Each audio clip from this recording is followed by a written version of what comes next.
Herr Krumpet's Dietary Dream Diary. The pink elephant, Reginald, is finally apart from me for a few minutes. Hardly a sentence I ever thought I would write. I should never have taken his hand. Paw? Foot? It obeys no logic but the logic of dreams. I found myself in a great dining hall, such as one might find in an old castle, with long tables decked out with endless rows upon rows of food.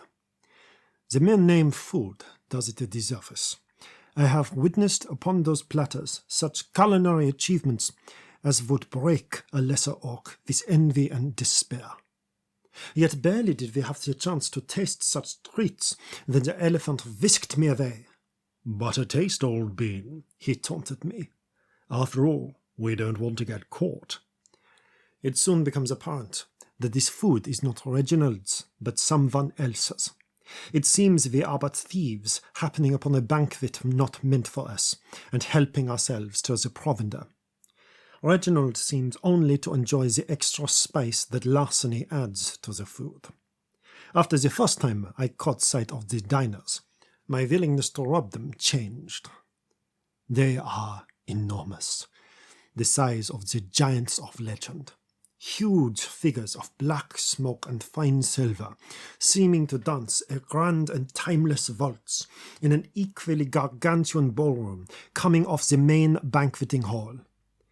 They do not seem to realize that they are massive, nor truly notice my apparent minuscule stature. They certainly notice the absence of the food. Booming voices declare their intent to grind my bones as a nutritious additive to the flour. I repress the urge to comment that it would make a better base for a broth, and instead flee. I scream. Reginald cannot help laughing. We make our way through a doorway, not into another room of the castle, but into some wide open plain of rolling green fields and flowers. I look back and see no sign of the castle, only an old hollow tree stump. Reginald drags me on. "Come," he demands, "we must find the gingerbread man." Before I can protest, he is pulling my arm with strength enough to dislocate it if I do not follow. We race through the rolling fields, and I swear I can smell cinnamon on the air. At last, exhausted, we pause atop a hill. The elephant leans down, grinning like a maniac. Why does he have such human teeth?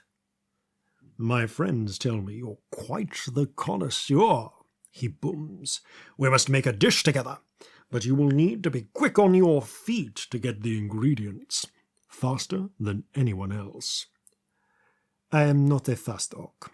I am used to striding across the decks of a ship, my own dominion, not racing cross-country.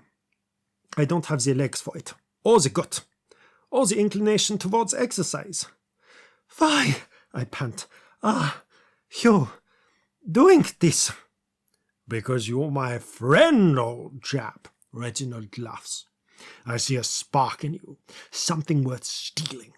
So let's have a real adventure, a culinary caper." That's an ingredient, right? Yeah. They are a type of flour. You have them pickled. A little salty for my tastes. I prefer something sweet, like those. He gestured to the fields ahead. I saw what first I took to be sheep dotted along a pasture. Yet upon closer inspection I realized them to be marshmallows. Giant marshmallows, the size of sheep, bumbling along the grass, chewing it up with gummy mouths, but no heads. Reginald patted me on the shoulder. "The first ingredient to our recipe, friend. You'll need to move quickly to grab one, or the shepherd might take offense. They're a good shot for all their lack of depth perception." "Wait," I cried. "Why are we even doing this?" But when I turned, he was gone.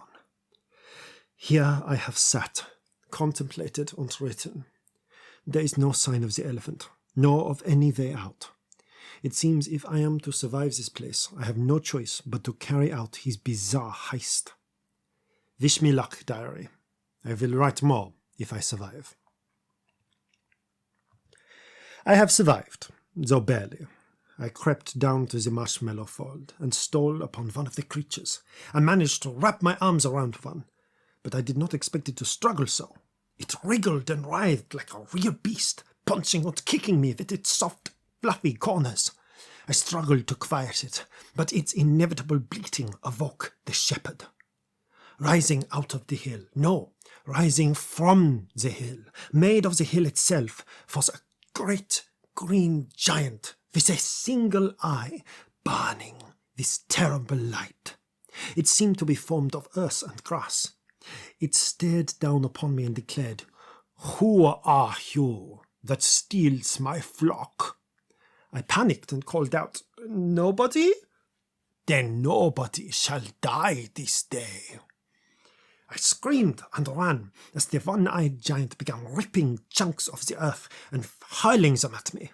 I ran until my blood boiled and my legs turned to lead, until I found an arch of gold, upon which Reginald leant, eating a paper packet of marshmallows. He chuckled to see me. "A well-made theft, and princely done, but ever faster must you run. Now come, my friend, pick up the scent. On to our next ingredient." The pink elephant dragged me through the arch and into what seemed to be a strange market in a city of baked brick buildings beneath a hazy orange sky. Thousands of bizarre figures, inexplicable things like walking fish and burning coals with eyes, jostled about making their purchases or selling strange goods beneath the brightly coloured canopies. The only people I even vaguely recognized were a party of gnomes manning a stall. Reginald plucked the struggling marshmallow beast from me and bundled it under one arm. "Follow your nose," he said. "If we've a chance to make this dish, pick out the smell among the fish." I wanted to protest, but I was lost again. Reginald was the only one who could get me out. Perhaps if I played his game, he would release me. I sniffed the air, trusted to years of culinary skill, and among the melting pot of scents, I found it. Snaking through the air, almost hidden to one with duller scents, was the clear tang of ginger. "Is that them?" I asked. "Is this who we need to find?" Reginald gave me only an enigmatic smile. I searched the bazaar with eye and nose, and there upon a roof I spotted it. The source of the ginger scent. Not a man at all, but a wisp in the air, like a flurry of leaves around a little whirlwind, but made of sand. No, not sand. Powdered ginger. As soon as I saw it, it startled and started to flit away. Reginald clapped me on the back, propelling me forward. "Run!" he commanded. "Run as fast as you can!" I burst into a run, my muscles already aching and groaning, my body howling its mistreatment. Terror and urgency forced me onward, barreling through members of the crowd, thieving, trying to find a clear path to follow the ginger haze. I let my desperate legs carry me on, tracking the wisp as it fluttered up to the rooftops, and in moments I found myself leaping, racing, clambering over stalls of merchandise, scrabbling up the cloth coverings to get up to its level. Shouts followed me, screams, and then arrows. Enraged shoppers threw brightly coloured fruit, peaches, apples, and strange fruit made of glass and metal. Others fired arrows from bows, arrows made of lights that set the stalls they struck aflame. I felt myself cooking, baking amidst the heat, but I was getting closer. On a surge of inspiration, I grabbed a sack hanging from a stall, dumped out its contents, and leapt for the wisp. The little flurry, the tiny storm of ginger, fluttered out over wide streets, whole stories below. I barely realized how far I'd drop, how deadly it would be, as I stretched out with the sack and fell upon the ginger wisp. The sack enveloped it, and with a lurch of motion I sealed it shut, then fell. I splashed into water, into a raging sea with storms above. I struggled to keep hold of the bag, the spirit of ginger within fighting me every step of the way. I floundered, fought to keep above the waves, swallowed mouthfuls of strangely sweet peppermint-flavoured water. Then a handpaw hoisted me up. Reginald pulled me onto his mount. Not boat nor ship he rode, but what appeared to be a gigantic yellow duckling with a mean-spirited gaze. "Rub-a-dub-dub," he chortled. "Rough dip in the tub. Still not so lost, for I can see the second ingredient you've brought to me." "What madness is this? Where have you brought me?" I demanded. "Such strangeness as a Sweetwater sea."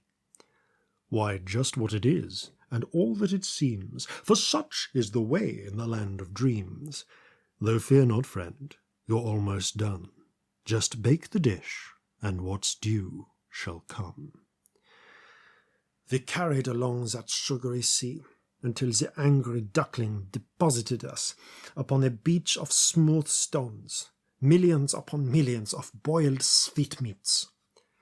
It is here I have stopped to write, fair diary, until we must away.